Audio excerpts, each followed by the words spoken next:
Alors, salut les gars, comment on va? Salut la famille, j'espère qu'on se porte bien.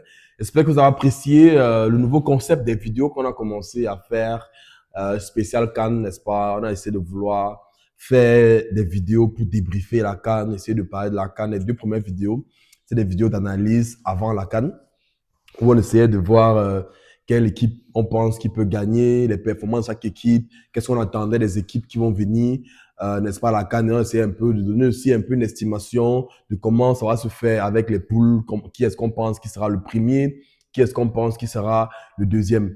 Donc voilà, j'espère que vous avez apprécié le nouveau concept. On continue avec ce concept, on va continuer avec le concept tout au long de la CAN et chaque semaine, on va essayer de poster une vidéo avec des petits mégots de vidéos aussi pour que vous puissiez apprécier le nouveau format qu'on est en train de faire. Comme j'ai dit, je suis toujours ici avec Jean-Marc. Désolé pour ma voix qui est un peu rock, c'est l'hiver. Et voilà, on est un peu bousculé avec le rhume, avec le froid et tout ça, donc c'est pas facile. Mais on peut pas manquer l'appel, on peut pas manquer le travail, donc on doit continuer à vous produire du contenu de haute qualité.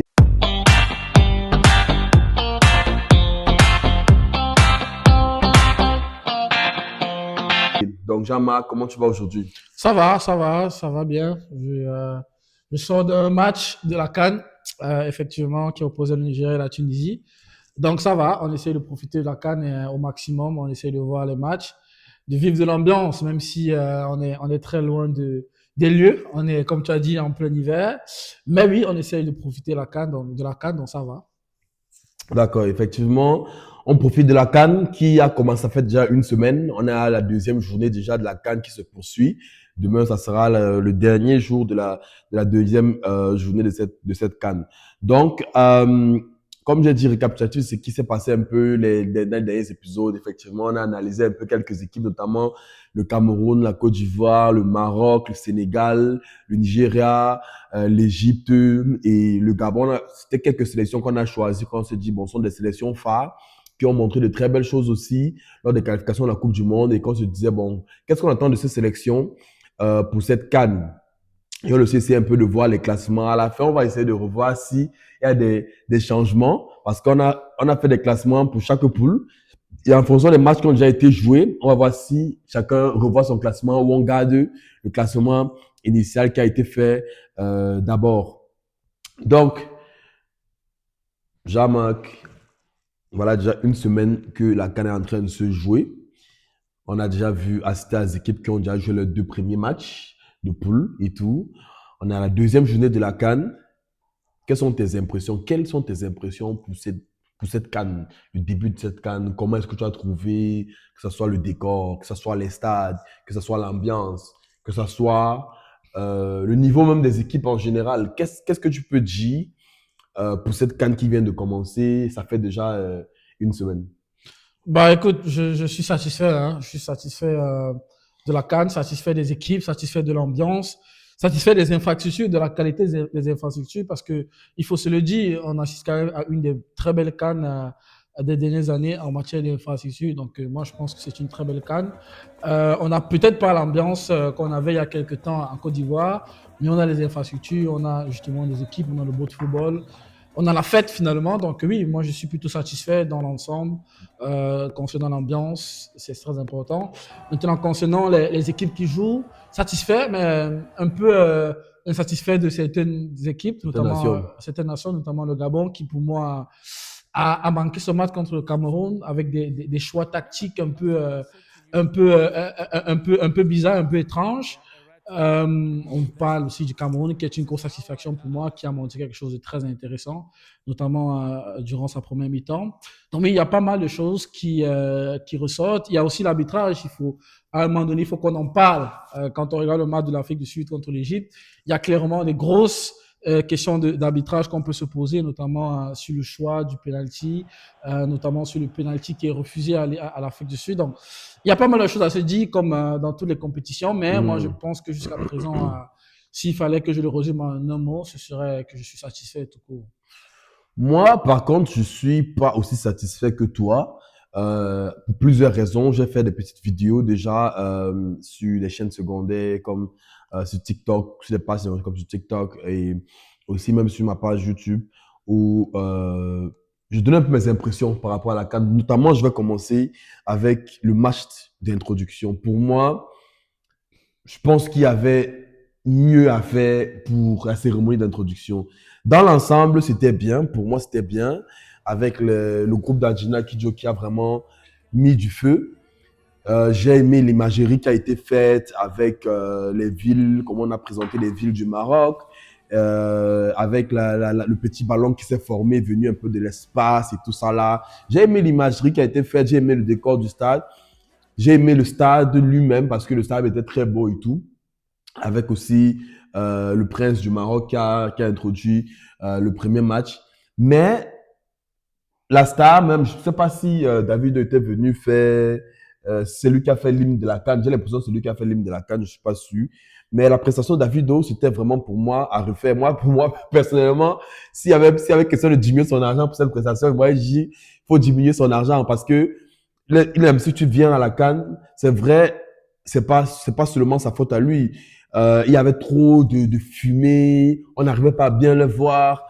J'imagine pas ceux qui étaient au stade parce que après c'est un show, c'est un spectacle. On veut voir les stars qui sont là avec Fresh Montana et Davido qui étaient là qui faisaient leur concert pour l'introduction de la CAN. Mais j'arrivais pas à les voir même sur la caméra. Pourtant deux fois la caméra donne des images plus travaillées que même ceux qui sont au stade. J'arrivais pas à les voir. Donc moi je me suis dit il y avait mieux à faire quand même avec cela.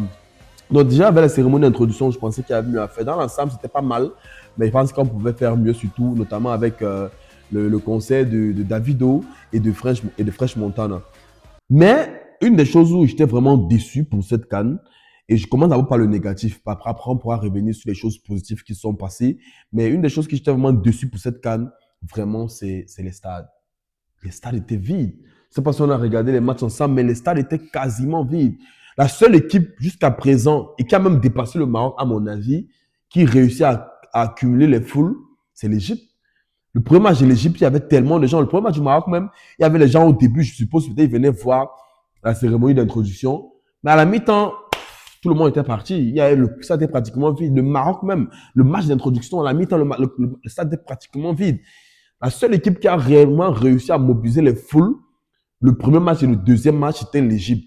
En dehors de l'Égypte, les stades étaient quasiment vides. J'ai vu le match du Bénin qui jouait dans un stade comme si c'était un stade annexe. Je me suis dit, mais malgré que le stade était annexe, je ne sais pas si le stade atteignait même 20 000 places, mais le stade était pratiquement vide. Je me suis dit, mais à un moment donné, donnez-moi les tickets gratuits aux gens. Ouvrez-moi les stades, les gens viennent remplir pour rien. Pourquoi est-ce que les stades sont vides en fait? Pourtant, la CAF nous parlait des tickets qui étaient sold out et tout. Je me suis dit, mais même lors des grandes confrontations comme Cameroun, Gabon, où il y avait quand même un peu assez d'attraction, mais le stade n'était pas rempli à 100%. Avec les deuxièmes journées, on a vu les stades se remplir un peu plus, notamment Congo, Sénégal. Il y avait un peu plus d'affluence au stade et tout. Mais pour moi, un des points noirs de cette CAN, et je pense qu'on doit revoir ça, même s'il faut donner des tickets gratuits aux gens, même s'il faut à un moment donné prendre des tickets, à un moment donné ouvrir le stade pour que les gens entrent, on doit trouver un moyen pour que les stades soient remplis parce que quelque part, je me dis, ça touche aussi un peu à l'image de la CAN parce qu'on voit une CAN, les stades sont vides. Psychologiquement, les gens se disent que mais ça n'a pas d'intérêt pour les Africains, ça n'a pas d'intérêt pour eux, même pourquoi nous, on va venir donner de l'intérêt. Pourtant, ceux qui sont sur le continent n'accordent pas d'intérêt à cela. Donc, je ne sais pas comment la CAF va travailler, je ne sais pas comment la Fédération marocaine va travailler ça, mais pour moi, je pense que les stades étaient un peu vides. Qu'est-ce que tu penses de cette Ouais, moi, analyse? déjà, premièrement, concernant les cérémonies d'ouverture, je n'ai pas assisté. Hein. Après, moi, je ne vais pas avoir ta sensibilité au spectacle, aux fumées, au concert de Davido. Enfin, moi, je pense ça reste un truc footballistique. On Ouais. veut dire, on n'est pas au festival Moda Africa, donc on n'est pas là pour juger les artistes. Après, bon, je respecte que tu es très sensible à Naturellement, parce cet que ça enjeu fait de. partie intégrante aussi Ouais, mais de la cérémonie d'ouverture parce que certaines personnes, les artistes même, on a vu chaque année au Gabon, on a invité Booba. Après, il y a des grands noms qu'on invite deux fois à des cérémonies d'ouverture qui, du moins, une autre attirent de l'affluence. Au Cameroun, on a invité Fali et tout. Donc, je me dis aussi que c'est partie intégrante aussi ouais, je suis d'accord avec toi. Je suis de. d'accord avec toi. C'est partie intégrante, mais c'est pas quelqu'un qui vient suivre la CAN. C'est pas la première chose déjà, beaucoup ne sont pas fans de Davido, ou moi Bon, particulièrement, ouais. et beaucoup ne se connaissent même peut-être pas l'artiste, tu vois. C'est plus comme une cérémonie, c'est plus comme une fête. Donc on invite des artistes, mais après, Est-ce qu'on va juger la CAN sur les artistes qui ont presté? Bon, c'est un peu dur. Maintenant, pour revenir sur l'affluence dans les stades, je pense que c'est une question un peu globale, hein. J'ai regardé les matchs de Premier League ce week-end. C'est un peu global parce que il faut dire quand même que la CAN se joue à une période de fête. Je veux dire, ça se joue le 23, le 24, le 25, 26 décembre. C'est les périodes de fête où les familles se retrouvent entre eux un peu partout dans le monde. Donc, oui, les stades sont vides, mais pourquoi? Les gens fêtent en famille, les gens ont d'autres choses à faire. Et comme je dis, même en Premier League, ce week-end, ça s'est fait ressentir. Donc, moi, je pense que c'est normal. C'est normal parce que c'est une période de l'année où les gens se retrouvent en famille. Donc, pour moi, ça s'explique. Oui, on aimerait avoir beaucoup plus de personnes dans les stades, mais il faut que ça se joue en été comme ça s'est souvent fait. Là, on aura beaucoup de gens. Là, les salles seront full. Mais quand ça se joue en décembre, bah, les gens travaillent d'ailleurs, les gens sont dans leur famille. Donc, je comprends ton ressenti, mais ça s'explique aussi. Ça s'explique justement par le fait que c'est une période de fin d'année où beaucoup de chrétiens se retrouvent pour fêter. Donc, je pense que ça s'explique, quoi. Ouais, déjà aussi, d'entrée de jeu, joyeux Noël à nous tous. Et bonne année par anticipation parce que je pense qu'on aura une nouvelle vidéo avant la nouvelle année. Donc voilà, beaucoup de bonnes choses, que Dieu vous accompagne dans vos projets et qu'il réalise son plan dans votre vie. Effectivement, j'ai pas pensé à cet aspect de fête et tout. C'est vrai que effectivement, certaines personnes peut-être ont priorisé leur famille, ont priorisé les activités en famille et se dit ben voilà, peut-être que c'est mieux de faire Noël en famille et tout. C'est vrai qu'aussi, d'une manière, on peut se dire, bon, ça peut être aussi un beau cadeau de Noël d'aller voir un match à la CAN, mais c'est compréhensible de se dire que, à cause de la période de la fête et tout, ça a favorisé en fait qu'il n'y ait pas assez d'affluence dans les stades. Donc, c'est vrai que j'avais pas vu les choses de ce côté-là. Maintenant, pour moi, dans l'ensemble, si je vais donner une note à cette CAN, à cette introduction de CAN, je dirais 7 sur 10 parce que les équipes étaient plutôt moyennes. Pourquoi 7 sur 10? C'est parce que dans le cadre de l'organisation, je pense que c'était très bien organisé. Les stades étaient très bien faits, même les arbitres, c'était assez correct, plus ou moins. C'est vrai qu'on a eu des difficultés, comme tu as dit, au niveau du match de l'Égypte contre l'Afrique du Sud. Et aussi, dans la seconde partie de quel match, je ne me souviens pas, la VAR a été coupée de la seconde partie du match du Congo contre le Bénin.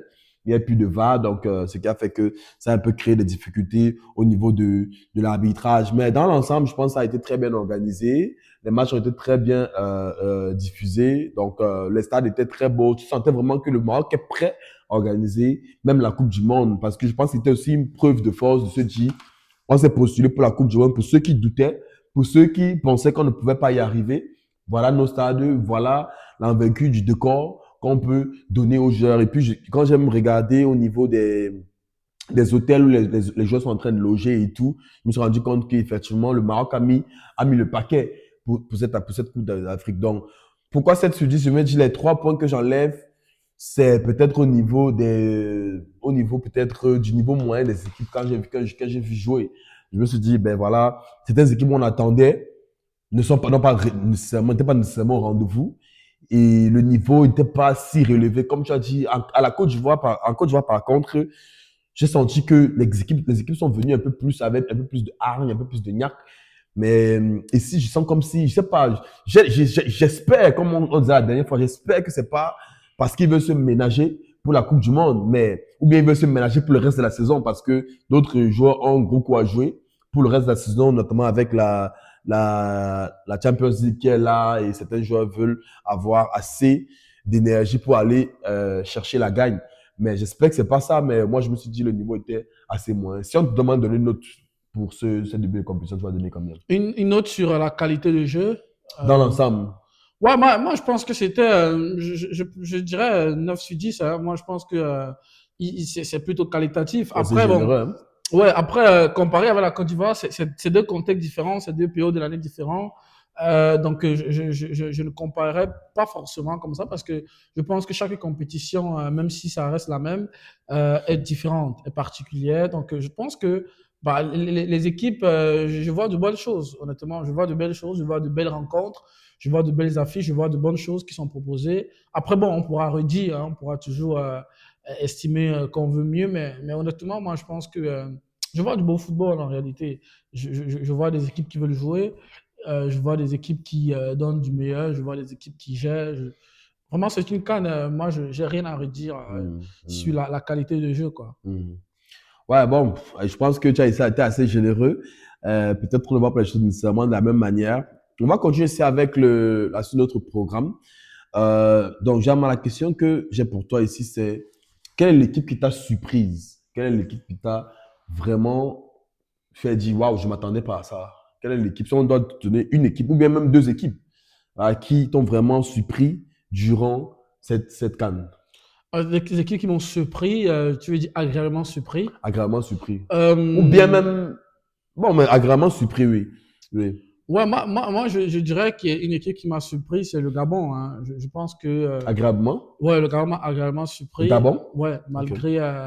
malgré les choix frauduleux du sélectionneur, honnêtement, c'est lui Donc, qui. tu es de ceux qui pensent que c'est un prof de PS qu'on a amené. Ouais, non, je pense que les choix étaient. Un prof de PS. Ouais, les choix, rien ne va. Je veux dire, tu fais entrer des joueurs, tu fais sortir des joueurs après tant de minutes de jeu pour faire entrer des joueurs que tu aurais pu faire commencer. Je veux dire, rien ne va. Hmm. C'est-à-dire le choix, même le dispositif Est-ce que tactique. c'était pas un problème de blessure aussi? Non, si c'est un problème de blessure, bah Oui, pourquoi tu parce fais que entrer? Aubameyang était signalé un peu. Ouais, mais s'il a un problème de blessure, tu le fais pas entrer après 30 minutes de jeu. Je veux dire, le faire entrer après 30 minutes de jeu et le faire commencer, c'est quoi la différence? Parce que je dis, Peut-être si tu ne fais pas, après avoir vu le niveau du Cameroun, il ne s'attendait pas à voir le Cameroun et comme ça, ça. c'est une erreur, Ouais. justement. Ah, c'est une erreur. Je veux dire, si tu estimes qu'un joueur est blessé, bah, tu le ménages jusqu'à la fin du match. Ou tu le fais jouer les 5 dernières minutes, ok. Mais tu ne dis pas qu'un joueur est ménagé est blessé et tu le fais jouer après 20 minutes. Ça manque de cohérence. C'est pour ça que je dis Effectivement. que, et oui, comme tu dis, il est censé savoir que le Cameroun en face, ça vient avec un milieu de terrain costaud. Tu sais que tu as en face un milieu de terrain comme Baleba. Donc, et tu sais que tu as dans ton équipe des milieux de terrain de sa trame. Mais tu Mhm, les mets pas au mhm, banc en mhm, attendant qu'on mhm, soit mhm. mené 1-0 avant de venir à la. Donc, il y a un choix technique énorme qui a fait, qui a refait, qui a revoir. Mais je pense que l'équipe s'est plutôt bien comportée. Je pense que l'équipe a été solide. L'équipe n'a pas été ridicule, comme on a souvent vu ces dernières années en Coupe d'Afrique des Nations. Je pense que l'équipe a montré de belles choses, honnêtement, et a d'ailleurs failli causer de sérieuses difficultés à l'équipe du Cameroun dans la Effectivement, deuxième période. effectivement. Donc, moi, je pense que le Gabon m'a agréablement surpris. Une équipe qui m'a aussi surpris, je dirais, c'est l'Égypte. Au-delà L'Égypte, ok. des fautes d'arbitrage sur lesquelles on reviendra, hein, qui sont très flagrantes dans ce match. Je pense que l'Égypte m'a surpris parce que aujourd'hui, on a souvent vu l'Égypte dominer, on a souvent vu l'Égypte maîtriser ce match du début jusqu'à la fin.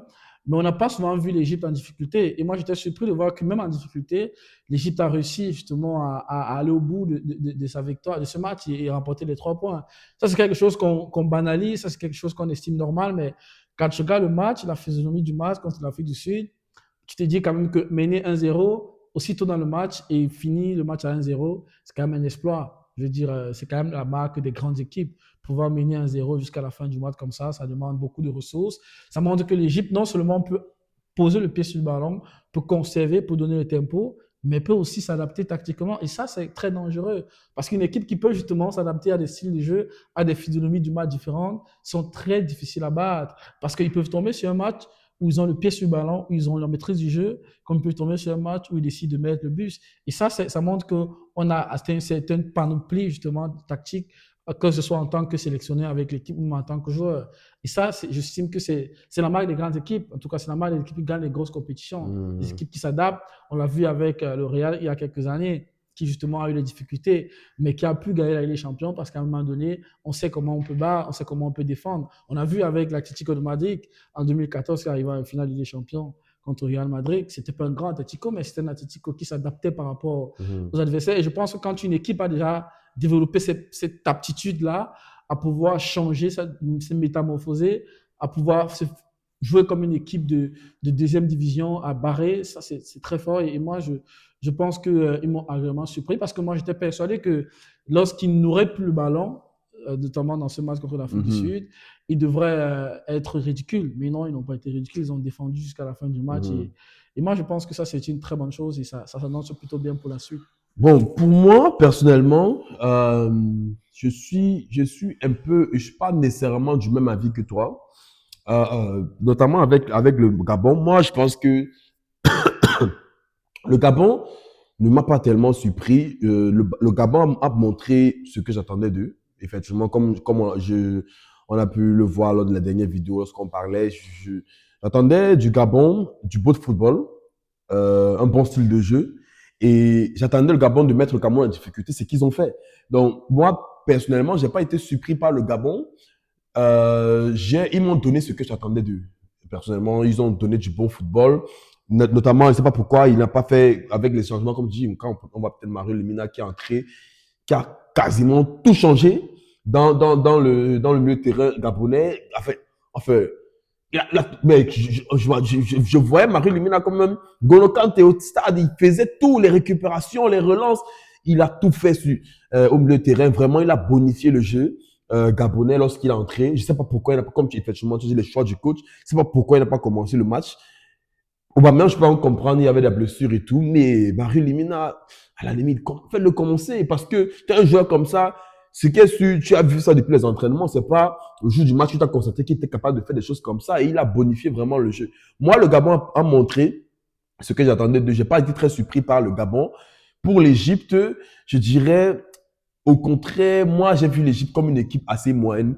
Peut-être toi, maintenant, peut-être tu as été surpris dans leur ténacité à gérer un score, à savoir défendre, à savoir faire des blocs bas, à savoir conserver le score, à savoir gérer une grande équipe. Parce qu'en face, l'Afrique du Sud d'aujourd'hui, l'Afrique du Sud n'est plus une petite équipe en Afrique. L'Afrique du Sud est parmi les équipes qui peuvent prétendre à gagner cette compétition. Donc, je pense que l'Égypte, pour moi, ça a manqué un peu de spontanéité. Ça a manqué un peu de vie dans le jeu. Je pense que l'Égypte a été trop dans la conservation, trop dans le temporiser le jeu et tout.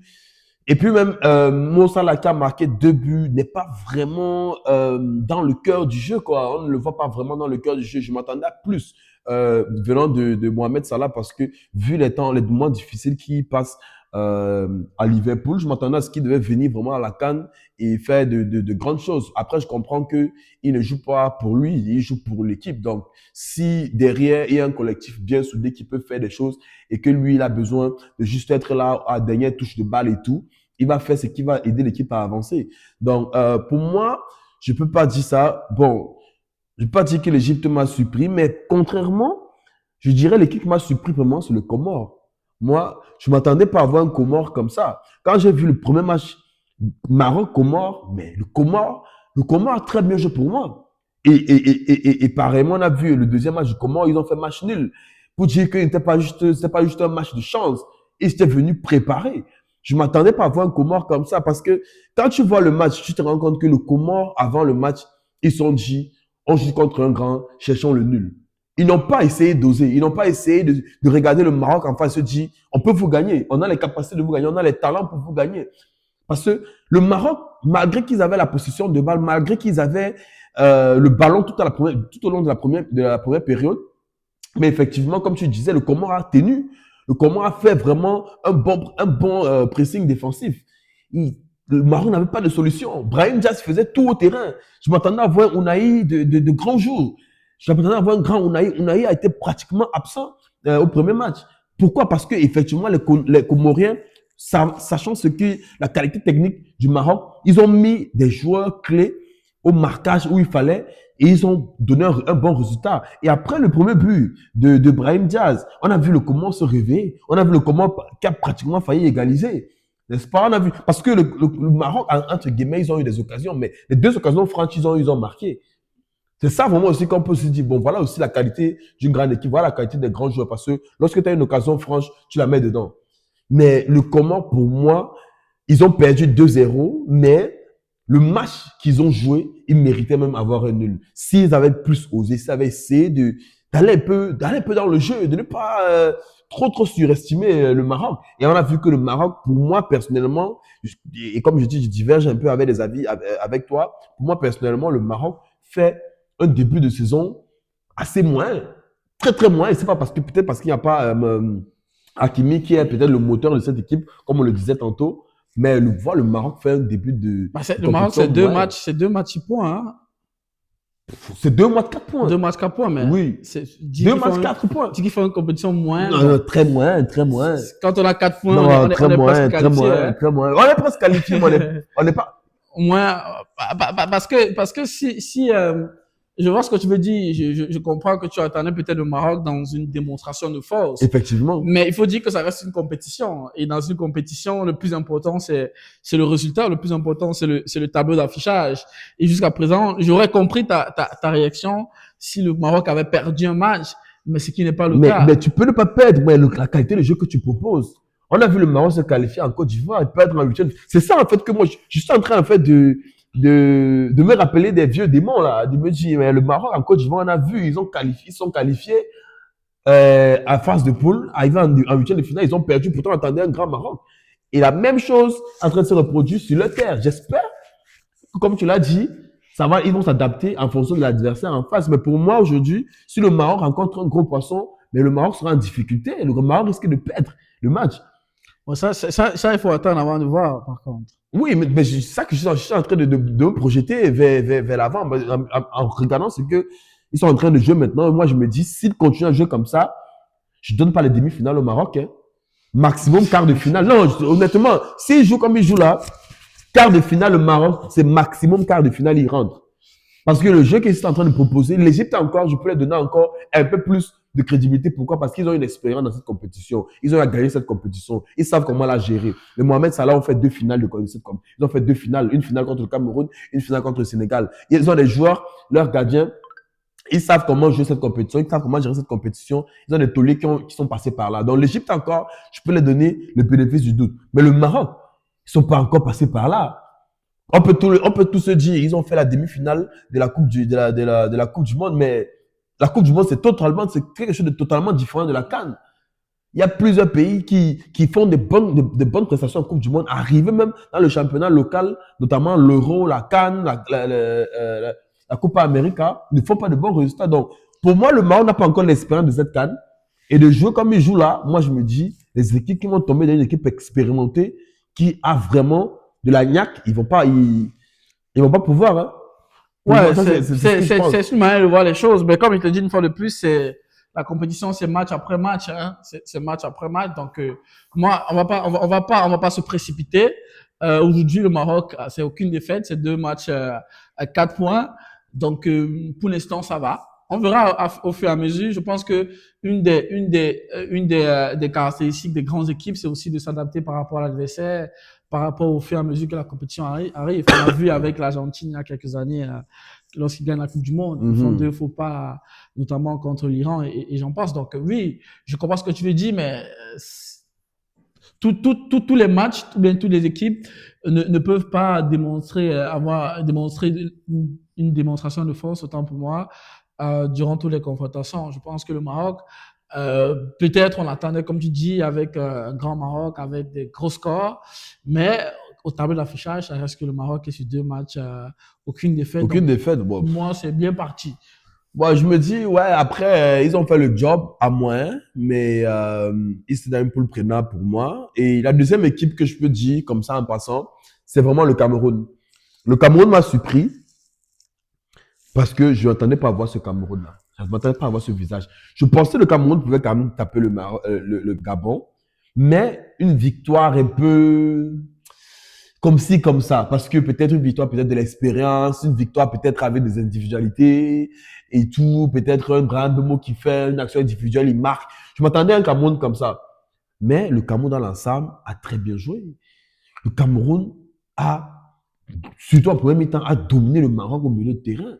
C'est même Mario Lemina qui entre, qui remet un peu les pendules à l'heure. Le Cameroun a mangé le Gabon au milieu de terrain. Je suis désolé, mais le Cameroun vraiment a lessivé le Maroc du milieu de terrain. Défensivement, le Cameroun était prêt. Quand mais ce joueur, quand on n'a pas assez parlé de lui, il est très bon défensivement, toujours le premier sur les ballons. Il est toujours à la récupération, très bon, très posé défensivement, il n'a pas peur et tout. Vraiment, Samuel, quand on m'a assez impressionné en défense, nous, Tolo, vraiment, on voit vraiment pourquoi est-ce qu'on a nommé comme capitaine, parce que il était vraiment le patron au terrain. Il donnait des leçons à tout le monde, il grondait tout le monde, il faisait des récupérations, vraiment, il mettait l'engagement. le Cameroun, honnêtement, ils n'ont pas produit le meilleur football de la CAN. Je peux pas dire qu'ils ont produit le meilleur football de la CAN. Il y a des équipes qui ont joué mieux qu'eux. Mais en termes d'engagement, en termes d'intensité, je pense que avant le match qui s'est joué aujourd'hui, notamment Sénégal-Congo, le match Cameroun-Gabon a été le meilleur match de cette CAN pour moi, en termes de jeu proposé, en termes d'intensité. On se croirait une demi-finale. On croirait une demi-finale. Le Cameroun, vraiment, moi, tellement surpris. Et ça m'a donné un peu de l'espoir parce que pour ceux qui ont regardé les anciennes vidéos, moi, je me disais, c'est que le Cameroun me donne, je vais prendre. Maintenant, je dis autre chose parce que je pense que le Cameroun, avec le jeu qu'ils ont joué là, minimum les quarts de finale pour moi. Parce que si vous jouez comme ça, vous nous montrez que vous êtes capable de produire ce football, malgré même que Baleba s'est blessé et tout. On a vu que derrière, les remplacements ont été faits. Les autres joueurs ont assuré. Moi, pour moi, personnellement, je ne sais pas ce que tu penses, mais pour moi, personnellement, le Cameroun m'a surpris. Voilà, les deux équipes m'ont surprise. Il y a le Comore qui m'a surprise et le Cameroun qui m'a surpris pendant ce début de CAN. Je ne sais pas ce que tu penses du Cameroun aussi. Ouais, moi, je pense que oui, le match Cameroun-Gabon, c'était un match, c'était le match d'ailleurs le plus intense que j'ai vu. À niveau d'intensité, match Cameroun-Gabon, c'était même supérieur au match Sénégal-RDC. Mais on va pas mettre, allumer les bougies avant le lever du jour. Moi, je pense que il y a une grosse affiche du Cameroun à venir, notamment contre la Côte d'Ivoire demain. Et je pense que c'est sur ça qu'on pourra vraiment savoir tester sur quel pied danser finalement, parce que oui, le Cameroun a fait un bon match contre un Gabon qui nous a aussi donné un peu de facilité, il faut se le dire. Je parlais notamment tout à l'heure des choix tactiques du coach. Mais demain, on n'aura pas une équipe de la Côte d'Ivoire qui va forcément nous donner des facilités. Donc, ça va être vraiment un match de monsieur, un match d'homme. Et c'est sur ces matchs-là qu'on pourra réellement voir jeu niveau. Jeu le niveau. Mais je suis plutôt optimiste parce que quand je regarde l'effectif de David Pagou, je me dis quand même qu'il y a pas mal de surprises encore à sortir. Je me dis qu'il y a quand même beaucoup de bons éléments qui n'ont pas joué. Je pense qu'il y a beaucoup de cartouches encore à sortir. Donc, je suis un peu pessimiste, optimiste autant pour moi dans ce sens-là. Après, pour revenir à ce que tu disais, je pense que c'est le match de la Côte d'Ivoire contre le Cameroun de demain à notre France qui nous permettra de savoir voilà, est-ce que on met toutes nos confiances au Cameroun ou est-ce que c'était un coup de chance finalement. Effectivement. Et qu'est-ce que tu penses de ceux qui disaient que Eto'o fait tous les choix de coaching et tout après avoir vu le premier? Parce que pour moi, la manière dont j'ai vu David Pagou au terrain, on n'est pas dans les vestiaires pour savoir, on n'est pas dans les hôtels pour savoir, mais la manière dont j'ai vu comment David Pagou gérait l'équipe au stade, je me suis dit, ça c'est le coach, ça c'est le vrai coach de cette équipe-là. Qu'est-ce que tu penses de ce coaching et ceux qui disent que Samuel Eto'o qui tire les ficelles derrière? Est-ce que tu penses que David Pagou a vraiment ce rôle de coach à cette équipe? Ouais, mais Samuel Eto'o tire les ficelles derrière et c'est normal, c'est le président de l'Africa Foot. Mais est-ce que tu penses que il peut tirer des ficelles dans le choix des joueurs, mais est-ce que dans le coaching? Mais l'élément le plus important dans le coaching, c'est le choix des joueurs. Si tu choisis le joueur, tu vas choisir le coaching. Parce qu'on choisit les joueurs par rapport au profil qu'on veut. Je dis quand je choisis les joueurs, c'est l'ordre de ceux qui ont été sélectionnés et pas nécessairement ceux qui vont entrer. Honnêtement, moi, je pense que c'est pas impossible que Samuel Eto'o ait joué dans le choix des joueurs. On parlait récemment d'un règlement de compte qui se laisse entrevoir avec Andro Nana. Mais je ne pense pas que ce soit forcément mauvais. Par contre, je pense que le sélectionneur, le président de l'Africa Foot, ayant une certaine compétence et une certaine connaissance en la matière du foot et un certain background footballistique, peut justement faire des suggestions coach en toute normalité. Je veux dire, c'est pas mauvais. Je veux dire, les gens essaient de diaboliser le fait que le président de l'Africa Foot puisse justement faire des choix, faire des propositions. Moi, je trouve aucun problème du moment où ça se fait d'un commun accord, du moment où on n'oblige pas au sélectionneur et que le sélectionneur ne pose pas des choix. Et que le sélectionneur ait son regard là-dessus, ait son recul. Donc moi, je pense pas que tu penses donc que David Pagou a son mot à dire dans cette équipe? Après le premier match que tu as vu. Je vais te dire oui parce que c'est lui qui est au stade, c'est lui qui a mis son 11 entrant, visiblement. Après, est-ce qu'il y a des choses qui se passent derrière? Peut-être. Est-ce que je peux dire avec assurance? Non, je peux pas dire ce que je connais pas. Ce que je Mhm. dis, c'est que David Pagua quand même a appelé les joueurs qui ont montré de très bonnes choses. Tu en parlais tout à l'heure du défenseur central. Samuel Koto. Samuel Koto passé à Mhm. la Tade Sport Academy. Mais il y a aussi beaucoup de joueurs, notamment chez Malone, qui ont montré de belles choses, qui ont aussi évolué au championnat local. Donc, je pense que c'est des choix quand même aujourd'hui qui font plaisir. On va dire ça comme ça.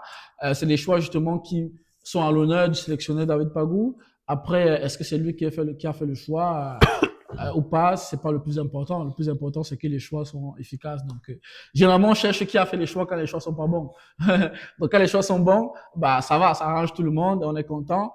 Et comme je dis, il y a pas mal encore de choses à faire parce on sort quand même d'une rencontre où il y a pas, on n'a pas vu de Bassogok, on n'a pas vu de Kofan, on n'a pas vu de Nagida qui peut apporter et qui a beaucoup apporté à cette équipe, notamment au poste de latéral. Mhm. Donc, il y a beaucoup de choses encore à apporter et je ne serais pas surpris que le match contre la Côte d'Ivoire, il y ait des changements qui se fassent. Je ne serais vraiment pas surpris parce que je vois bien le Cameroun repartir avec un 4-4-2, mais avec des hommes peut-être différents.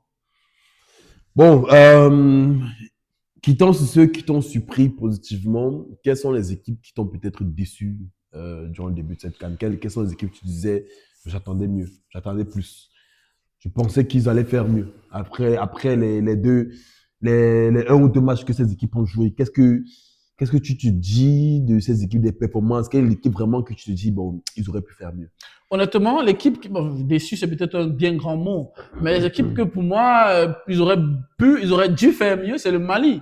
Vous ne pouvez pas mener et vous faire égaliser comme ça, au temps additionnel, c'est grave, c'est une marque de petite équipe, malheureusement.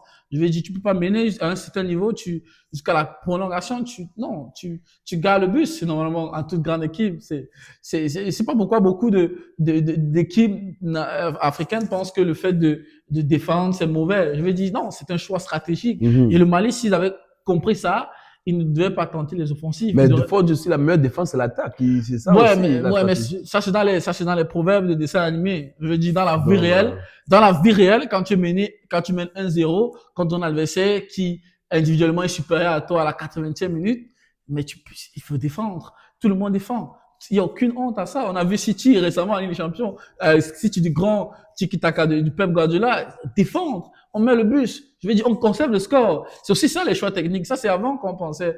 Aujourd'hui, le football, c'est les choix. C'est un peu comme des nations qui s'affrontent en guerre. C'est des choix stratégiques. On décide de souffrir. À un moment donné, on décide comme je te prenais l'exemple de l'Égypte, qui a montré justement une certaine grandeur en défendant. C'est ça, pour moi, le Mali prendre un but à cette période du temps et se faire concéder un nul, c'est une marque de petite équipe, malheureusement. Et je suis peut-être pas déçu, mais c'est dommage pour eux parce qu'ils méritaient ce 3 points. Et les 3 points-là leur aurait donné de beaucoup de confiance. ouais, Surtout être en quand bonne position. Ouais. exactement, surtout quand on sait qu'ils ont fait le match nul Parce contre, que le match contre le Congo, ça ne sera pas un match facile. Hein. c'est ça. Donc, pour moi, c'est ma petite insatisfaction. J'ai vraiment mal pour eux parce qu'ils ont joué un match, ils mettent 1-0, mais ils viennent se faire égaliser comme ça à la fin du match. C'est des choses qui doivent être évitées à tout prix. Je veux dire, quitte à vous prendre un but en dernière minute parce que vous avez fait un penalty, une faute, oui, mais pas comme ça. Je veux dire, ça, c'est ma petite insatisfaction. Bah, Mais c'est vrai, quand même, c'était écœurant. En tant que Malien, je pense à vraiment une pensée pour mes frères maliens et tout. C'était vraiment écœurant de voir le Mali qui a très bien joué même ce match. Hein. Ils ont produit du beau football, mais à la fin, ils n'ont pas su être tranchants, assez tranchants. Ils ont eu des opportunités durant ce match. Ils n'ont pas su être assez tranchants face au goal. Et voilà, derrière, quand tu ne marques pas, forcément, tu encaisses. Surtout quand tu veux jouer au foot, quand tu veux jouer au ballon. Si c'est que tu ne marques pas, ben, naturellement, tu encaisses. Donc, voilà. Est-ce que je vais dire le Mali m'a dessus? Je dirais, bon, peut-être j'attendais mieux. Peut-être, comme tu as dit, c'est trop dit. J'attendais mieux du Mali. Notamment face à la Zambie. Mais il faut aussi voir la Zambie, c'est pas aussi une petite équipe. La Zambie, c'est une équipe qui a eu à gagner cette compétition, qui a eu à gagner cette CAN, notamment face à la Côte d'Ivoire, qui est aussi une grande nation. Donc, la Zambie, c'est pas une petite équipe. Ils ont cette expérience-là, même si c'est pas les mêmes joueurs qui ont gagné, mais la fédération, le pays a cette expérience. Donc, ils peuvent inculquer cette expérience-là aux jeunes joueurs qui sont là dans la compétition. Donc, voilà aussi, comme je pouvais dire récemment que l'expérience aussi joue dans ces compétitions comme Tout à fait. celle-ci. Tout à fait. L'expérience joue. Tout Tu à as des fait. équipes comme la Zambie qui a eu à gagner. Tout à fait. On a toujours plus de chances de gagner quand on a déjà gagné. Ça, Effectivement. C'est pareil pour toutes les compétitions. Je suis d'accord avec toi. Effectivement, effectivement. Quand on n'a pas encore gagné, c'est plus difficile. C'est plus difficile. Bah, les pays comme le Mali aujourd'hui, le Burkina, la Guinée équatoriale, le Gabon, voilà, qui sont des équipes qui proposent de bonnes choses, mais qui n'ont pas encore vraiment une très grande expérience de cette compétition, qui voilà, sont comme en reconstruction, ils sont en train de voilà, réveiller l'esprit foot dans leur pays. Mais derrière, il y a les équipes qui peut-être nécessairement ne sont pas au rendez-vous, peut-être en termes d'organisation et tout, mais qui ont l'expérience de cette compétition. Derrière, ils vous font mal lorsque vous jouez contre eux. Donc, le Mali, oui, j'attendais peut-être mieux d'eux, comparé au niveau des joueurs qu'ils ont, comparé à l'équipe en face, j'attendais mieux. Mais voilà, le résultat, c'est qu'il est. Ils sont actuellement, ils sont deuxième de leur poule, derrière le Maroc. Ils vont jouer le dernier match contre le Comore. Attendons de voir ce que ça va proposer. Ça sera un match difficile, mais ça sera pas plus difficile que la Zambie qui devra affronter le Maroc. Donc, la Zambie a un match un peu plus compliqué parce que le Maroc va vouloir gagner aussi, parce que si la Zambie gagne et que le Mali gagne, parce que le Mali a 2 points, la Zambie a 2 points. Si la Zambie gagne, le Mali gagne, le Maroc est disqualifié ou bien peut-être peut espérer être meilleur troisième. Pour moi, je dirais aussi, si elle veut mettre une équipe comme ça, dans l'ensemble, les équipes ont été assez moyennes. Si on m'aurait posé cette question après la première journée de la CAN, j'aurais dit le Maroc. Notamment pour les raisons que j'ai évoquées au début. Pour dire, voilà, j'attendais un Maroc un peu plus grand face aux Comores. J'attendais un Maroc, les 2-0. J'attendais ces 2-0 à la première mi-temps. Vous voyez? Maintenant, avec le match qu'ils ont fait contre le Mali, j'ai vu un meilleur Maroc, malgré qu'ils n'ont pas gagné. J'ai vu un meilleur Maroc, j'ai vu une meilleure phase du Maroc, j'ai vu le match, j'ai vu ils ont bien joué en équipe. J'ai vu des belles possessions de balles, j'ai vu un jeu un peu mieux organisé. Donc, j'ai vu un meilleur Maroc face au Mali. Et malgré qu'ils n'ont pas gagné, ouais, ça m'a vraiment motivé. Je me suis dit, ben voilà, quand même, je pense que si ça s'améliore comme ça, si chaque match, on voit cette progression, je pense que peut-être ils ont quelque chose à donner, mais je m'attendais un peu plus au Maroc. L'Égypte aussi, que tu as apprécié, mais contrairement à toi, je dirais, j'attendais un peu plus, pas peut-être en termes ils ont gagné leurs 2 matchs, oui, ils ont 6 points, oui, mais dans le jeu, je m'attendais un peu plus de l'Égypte. Je m'attendais à ce qu'ils jouent un peu plus en équipe. J'ai vu, c'est vrai que derrière, ils jouent à 10 et tout. Ils conservent le score face à l'Afrique, ce qui n'est pas une petite équipe. L'Afrique, c'est juste une grande équipe. Mais je m'attendais à un peu plus venant de l'Égypte, parce que voilà, Marmouche vraiment fait de très belles choses au stade. Il porte vraiment l'équipe, mais je m'attendais un peu plus. Mais je ne vais pas dire que Ali a dit qu'ils m'ont déçu. Je ne vais pas dire ça, ni l'Égypte ni le Maroc. Bon, Jean-Marc, après tout ce qu'on vient de dire, après tout ce qu'on vient de parler sur ces équipes, sur cette deuxième journée qui est en train de se jouer et qui finira demain, dimanche, pour toi, quelle est l'équipe que tu peux dire est la favorite pour gagner cette compétition, cette CAN? Moi, à la première, dans les vidéos précédentes, j'avais parlé de 2 équipes. J'avais parlé du Nigeria, j'avais parlé du Sénégal.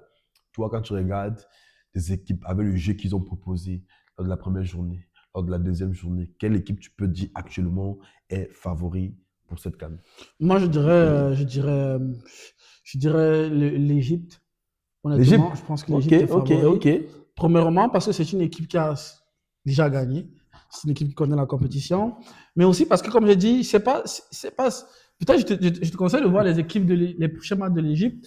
Mais tu sais, les équipes qui gagnent, les équipes qui ont une maîtrise de la compétition, c'est les équipes qui connaissent aborder les matchs différemment, qui connaissent changer les phases. C'est-à-dire que ce que j'ai vu l'Égypte faire en un match, c'est très fort. C'est-à-dire le changement de tactique, le changement de la prise de conscience qu'on est à 10. Ça, c'est fort. Tu vois ce que je veux dire? Comment on rechange, comment on dispose à niveau des équipes, comment on change de stratégie. Ça, c'est fort. Pour moi, ça, c'est fort. Ça, c'est vraiment la marque d'une équipe qui maîtrise son jeu, qui maîtrise son environnement, qui maîtrise ses matchs, parce que maîtriser son match aujourd'hui, ce n'est pas forcément de gagner 5-0. Tu seras surpris qu'il y a des équipes aujourd'hui qui jouent bien, comme le Sénégal par exemple, qui jouent bien, qui ont du beau football, mais quand tu vas le voir en demi-finale, tu vas voir qu'ils ont beaucoup de difficultés parce qu'ils n'ont pas de réserve. Donc moi, je dirais l'Égypte et je dirais aussi le Maroc. Contrairement à ce que tu as dit, moi je pense que le Maroc est dans la maîtrise. La maîtrise, c'est de dire, OK, j'ai mes 2 matchs, je veux aller où? Qu'est-ce que je veux? C'est quoi la compétition? La compétition, c'est pas les phases de foule. La compétition, c'est les quarts de finale, c'est les huitièmes de finale, c'est les demi-finales. Donc moi, mes 2 favoris tout de suite là, je vous dirais, peut-être que si vous me posez la question après la victoire du Cameroun contre la Côte d'Ivoire demain, je vous dirais le Cameroun aussi, j'ajouterai le Cameroun à ses favoris. Mais je dirais la Côte d'Ivoire, je dirais l'Égypte et le Maroc, parce qu'on ne peut pas déterminer si une équipe est favori lorsqu'elle n'a pas été confrontée à l'adversité. Parce que je dis, aujourd'hui, la plupart des équipes qu'on considère comme favoris, c'est des équipes qui ont quand même joué contre les équipes quand même prenables. Ce qui veut dire, des équipes où ils ont maîtrisé le match, des équipes, tu as le Maroc, comme tu as dit, qui a eu des grosses difficultés contre le Comore, qui a quand même gagné 2-0. Ça, c'est une chose. Tu as des équipes, c'est différent d'une équipe du Sénégal qui gagne 3-0 contre une équipe. Tu vois ce que je veux dire? Donc, moi, je pense qu'aujourd'hui, je commence à déterminer si une équipe est faite pour la compétition ou bien est bien partie pour la compétition par leur manière d'aborder l'adversité, par leur manière d'aborder les matchs difficiles. Et j'ai vu ça contre l'Égypte.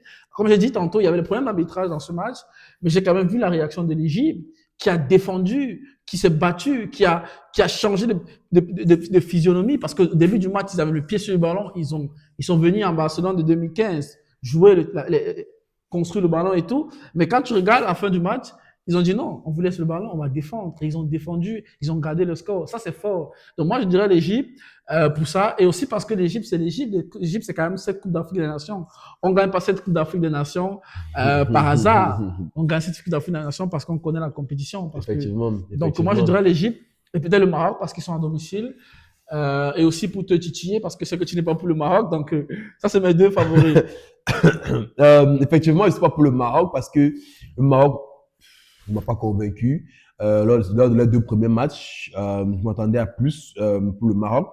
Comme j'ai dit, j'ai déjà pronostiqué. Si le Maroc joue comme ils ont joué là, j'attends de voir le match, le dernier match.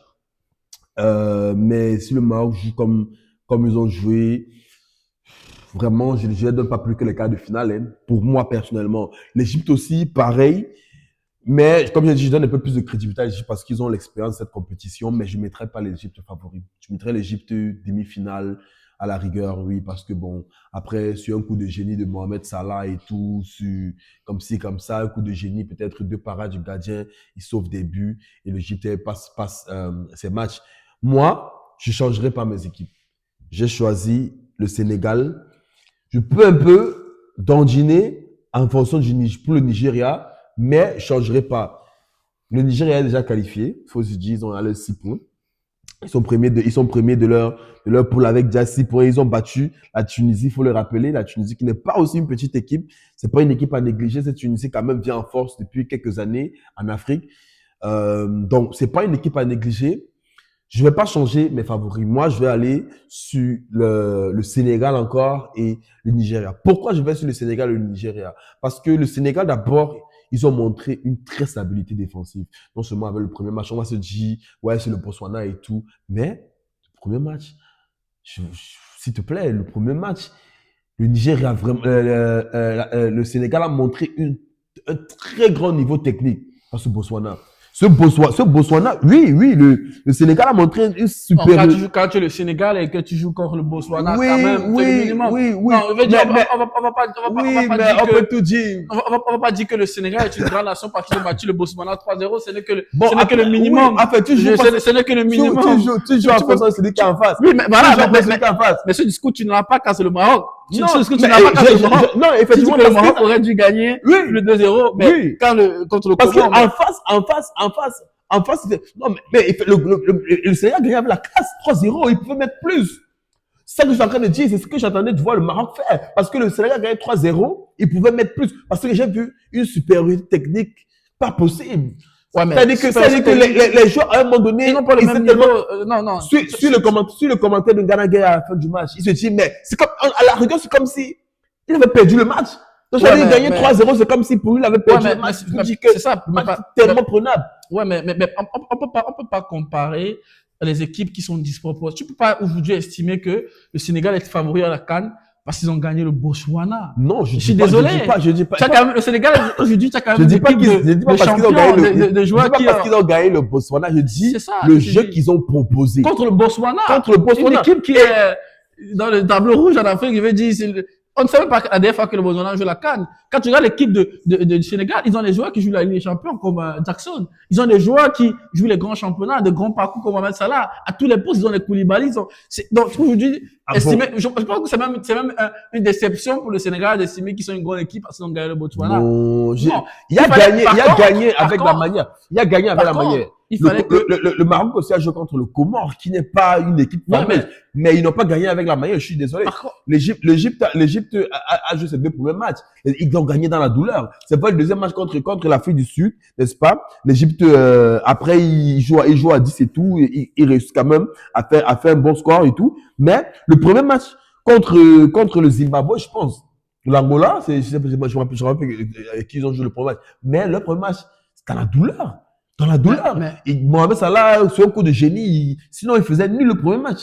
L'Égypte, aujourd'hui, ils ont 6 points, mais c'est 6 points dans la douleur. On va revenir sur, tu parles du Sénégal.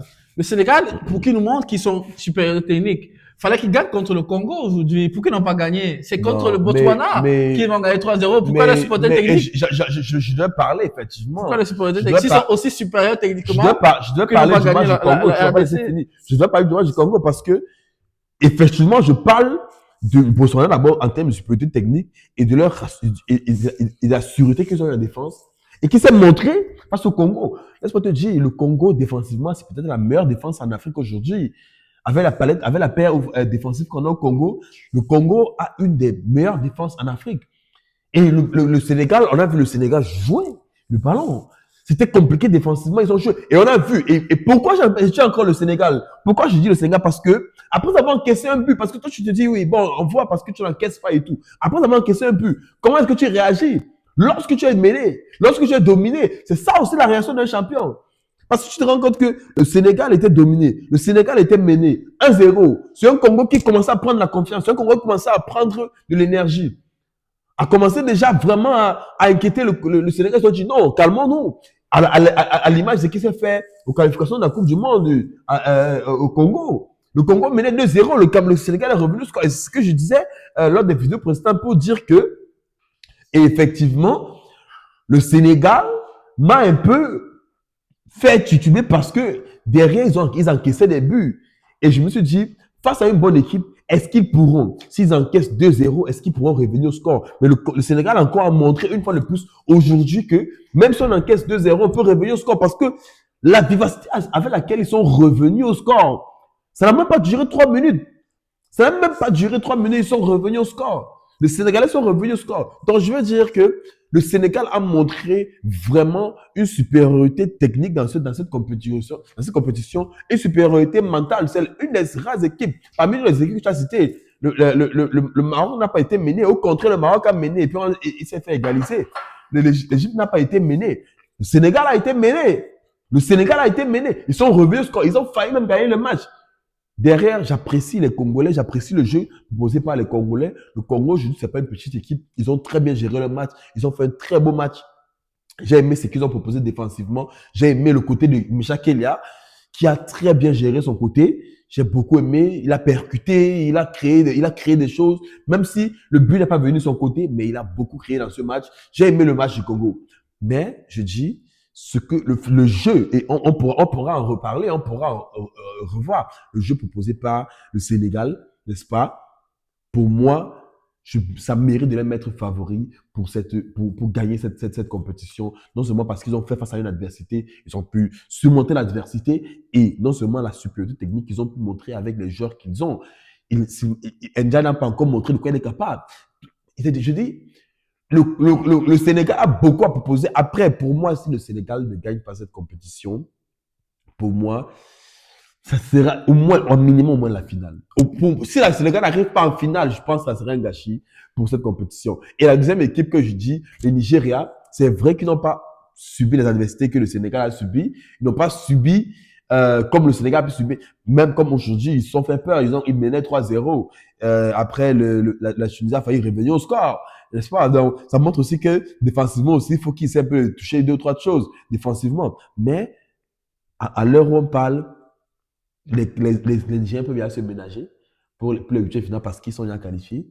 On peut commencer, on peut faire tourner l'équipe parce qu'ils sont pratiquement sur les premiers du groupe. On peut faire tourner l'équipe pour se ménager pour les huitièmes de finale. Ils peuvent mieux aborder les huitièmes de finale maintenant et ça va donner plus d'énergie pour le reste de la compétition, un peu à l'image de ce qu'on a vu en Côte d'Ivoire. Donc voilà un peu, d'un point de vue assez logique, pourquoi j'ai choisi le Sénégal et choisi le Nigeria.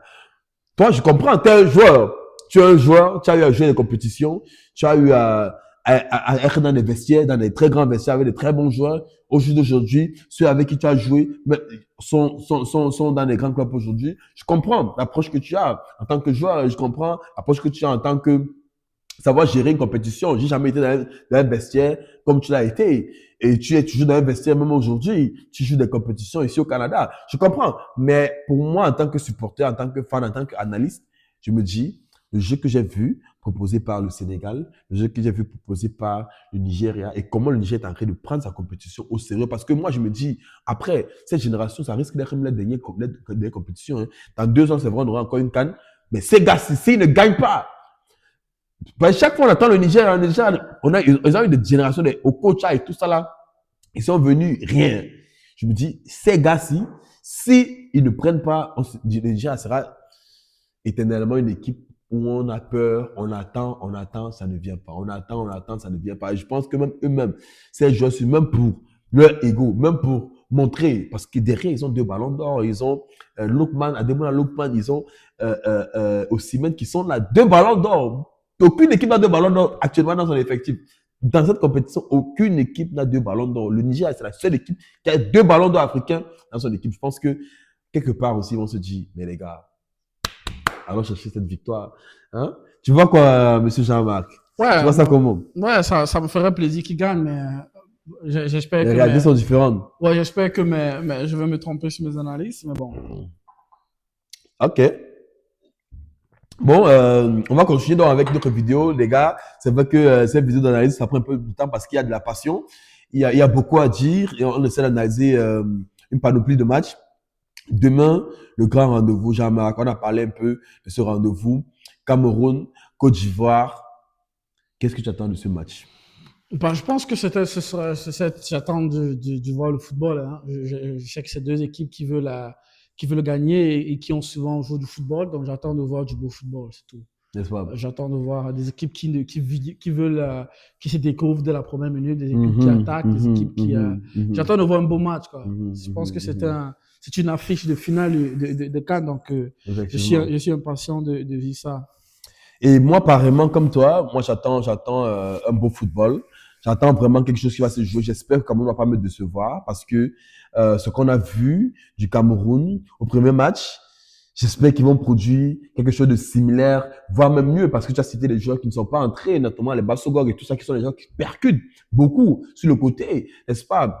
Certains analystes ont dit, attention, avec les latéraux camerounais, les Chamadeu, les Noutolo, qui techniquement peut-être ne sont pas aussi au rendez-vous comme il le faut. Ils sont assez durs, ils sont assez physiques et tout, mais derrière techniquement ça laisse encore à désirer. Pourtant les ailiers ivoiriens sont très techniques et tout. Donc certaines personnes disaient que peut-être le talent d'Achille du Cameroun seront peut-être nos latéraux.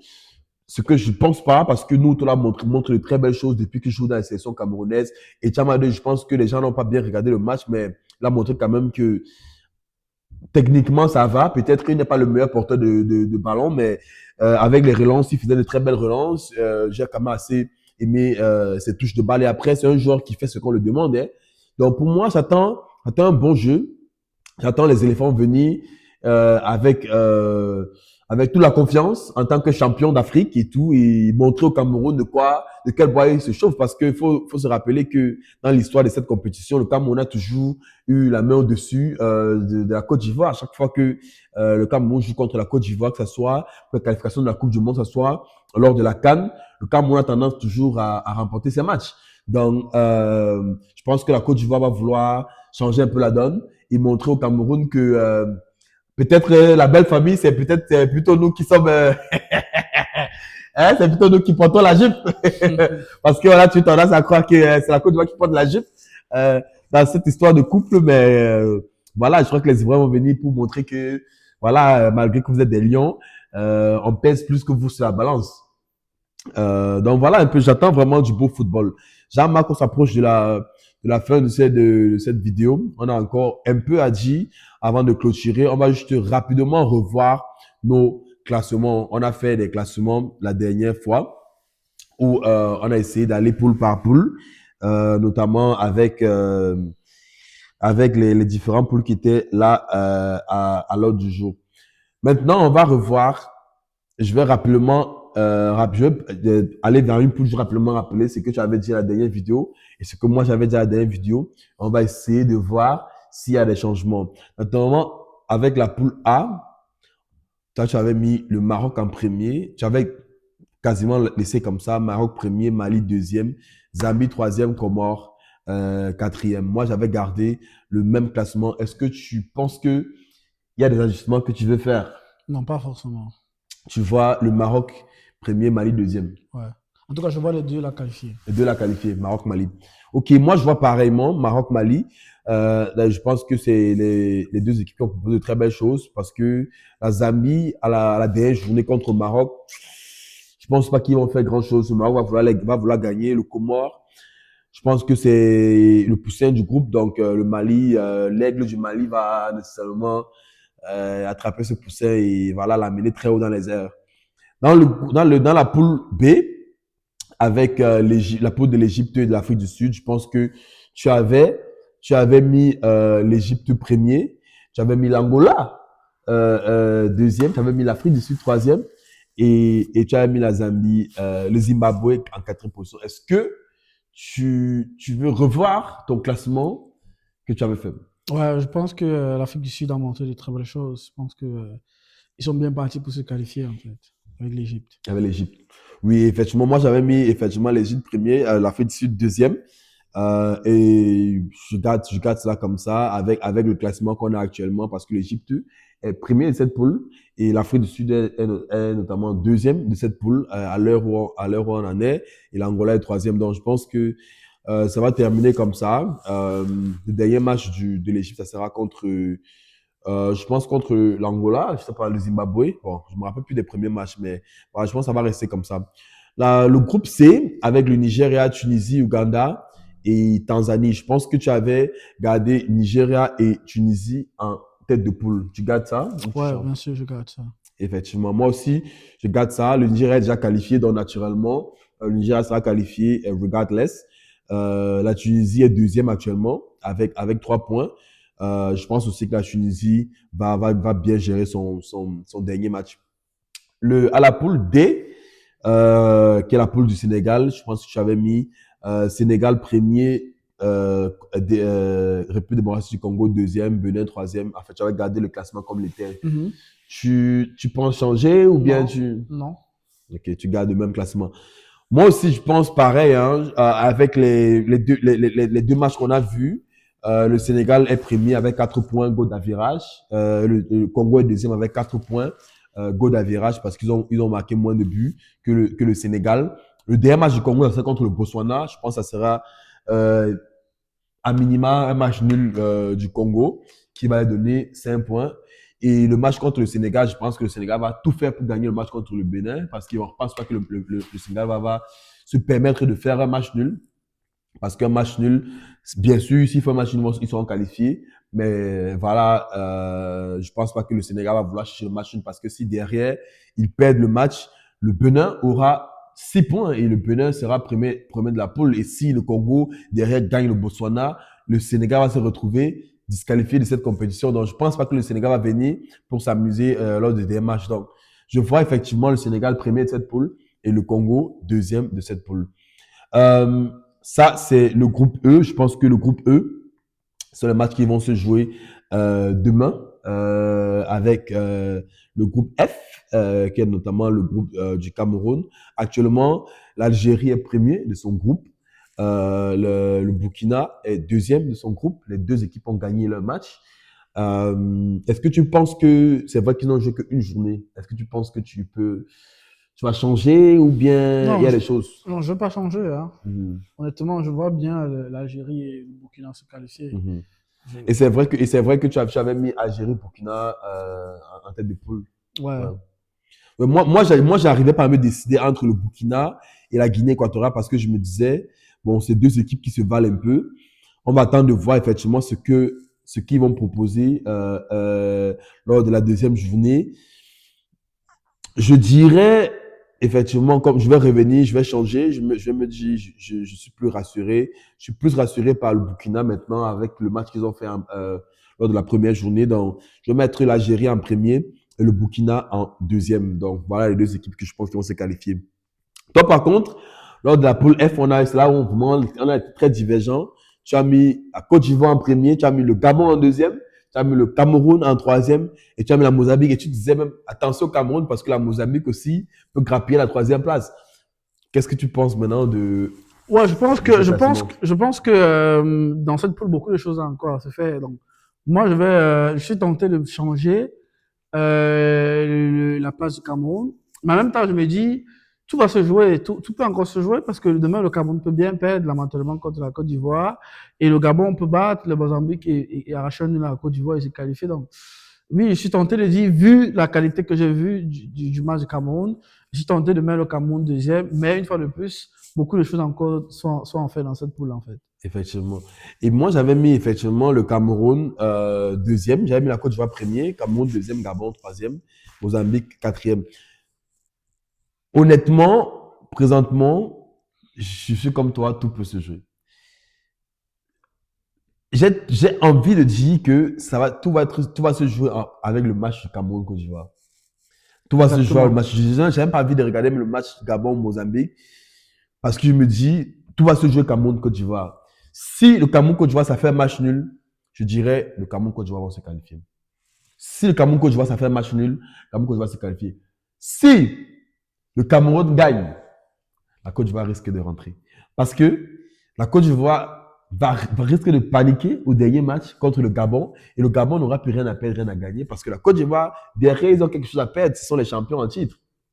Ils vont vouloir essayer de montrer que voilà, on n'est pas venu s'y perdre. Et puis, lorsque tu viens comme ça avec toute la pression, il y a des déchets que tu peux faire durant le match. Et le Gabon peut se saisir de ces déchets-là. On a vu ce que le Gabon a proposé face au Cameroun. Ils sont vraiment, vraiment très bien joués. Avec les mines à coach, je dis encore, qui m'a vraiment très bien impressionné. Donc, je me dis, par contre, si la Côte d'Ivoire gagne, je dirais, le classement va rester Côte d'Ivoire premier, Cameroun deuxième, Gabon troisième. Si la Côte d'Ivoire gagne, si la Côte d'Ivoire fait match nul avec le Cameroun, tout peut se jouer. Cameroun, Côte d'Ivoire vont se qualifier, mais je ne vais pas déterminer qui sera le premier. Peut-être la Côte d'Ivoire sera premier, peut-être Cameroun sera premier. Mais si le Cameroun perd, si le Cameroun gagne, je dirais le Cameroun sera premier et malheureusement la Côte d'Ivoire ne va pas se qualifier. La Côte d'Ivoire sera troisième de cette poule parce que si la Côte d'Ivoire perd contre le Cameroun, je pense qu'ils vont perdre aussi contre le Gabon. S'ils font peut-être match contre le Gabon, ils auront 4 points. Le Gabon aura 4 points. Dans ce jeu de virage, ils peuvent être meilleur troisième et se qualifier, comme on l'a vu un peu à la dernière CAN. Et voilà, peut-être c'est leur fétiche. Je sais pas, c'est leur barrière d'aller remporter la compétition. Mais vraiment, j'arrive à me décider sur cette poule F. C'est vrai que avant que les matchs de ce jour, j'avais mis Côte d'Ivoire premier, Cameroun deuxième. Mais maintenant, je vais dire tout peut se jouer, comme tu as dit, tout peut se jouer. Ces trois équipes vraiment peuvent proposer de bonnes choses, quoi. Donc, tout peut se jouer. Je veux dire, j'attends de voir le deuxième match, la deuxième journée pour prendre une décision. Donc, voilà, on arrive à la fin de cette vidéo. Jean-Marc, juste un mot de fin et avant de clôturer cette vidéo, qu'est-ce que tu attends pour le reste de la CAN? Qu'est-ce que Ouais, tu aimerais j'attends voir? de très belles rencontres. Il y a de très belles rencontres à venir, notamment celle de demain. qui opposera la Côte d'Ivoire au Cameroun. Donc oui, je suis impatient de vivre ce genre de confrontation. C'est pour ce genre de confrontation qu'on regarde la CAN. C'est pour ça Effectivement, que effectivement. on essaie d'être africain quand on parle de football, parce qu'on est conscient que ce genre de confrontation fait vibrer le continent, fait vibrer le monde entier. Donc, moi, Mhm, j'attends un peu plus de de ces confrontations. Je suis pressé, mhm. impatient d'atteindre les quarts de finale et d'avoir de plus en Effectivement. plus des confrontations Intéressant. vraiment très intéressantes, quoi. Mhm. Ouais, et moi, pareillement, comme toi, j'attends beaucoup plus des équipes qui n'ont pas été qualifiées pour la Coupe du Monde. J'attends à ces équipes de tout donner, notamment le Cameroun et le Nigeria. J'espère voir peut-être quoi. Pourquoi pas avoir une finale Cameroun-Nigeria? Pourquoi pas, même malgré le fait que je dis que le Sénégal peut-être est le numéro un parmi mes favoris pour gagner cette compétition. Mais une finale Cameroun-Nigeria, je la prendrai volontiers. Comme une finale Cameroun-Sénégal, je la prendrai aussi volontiers. Donc, j'attends vraiment de belles choses pour le Cameroun, pour le Nigeria, pour le Congo qui n'est pas encore qualifié à 100% pour cette Coupe du Monde. Donc, j'attends à toutes ces équipes qui n'ont pas pu être qualifiées pour cette Coupe du Monde. J'attends du beau jeu. J'attends vraiment à ce qu'ils proposent un très beau football parce qu'après, derrière, il n'y a pas une autre compétition pour se rattraper ou bien pas une compétition pour montrer un autre visage ou un meilleur visage. Donc, j'attends vraiment à ces équipes de montrer du beau. Donc, voilà la famille. Merci à vous tous qui êtes restés jusqu'à la fin de cette vidéo. Je vous dis merci, likez la vidéo, partagez la vidéo. C'est vraiment du bien de voir ceux qui nous soutiennent. C'est comme ça qu'on va essayer de grandir. Merci à toi, Jean-Marc, qui est là Merci avec aussi. nous tout au long de cette série qu'on va faire. On a encore plusieurs épisodes à tourner jusqu'à la fin de la CAN. On Mhm. sera resté connecté. Donc, ciao, ciao. À bientôt, les gars. Restez connectés, partagez, likez. Il faut nous follow sur tous les réseaux, TikTok, Instagram, on est partout. Voilà, restons connectés. Bye bye.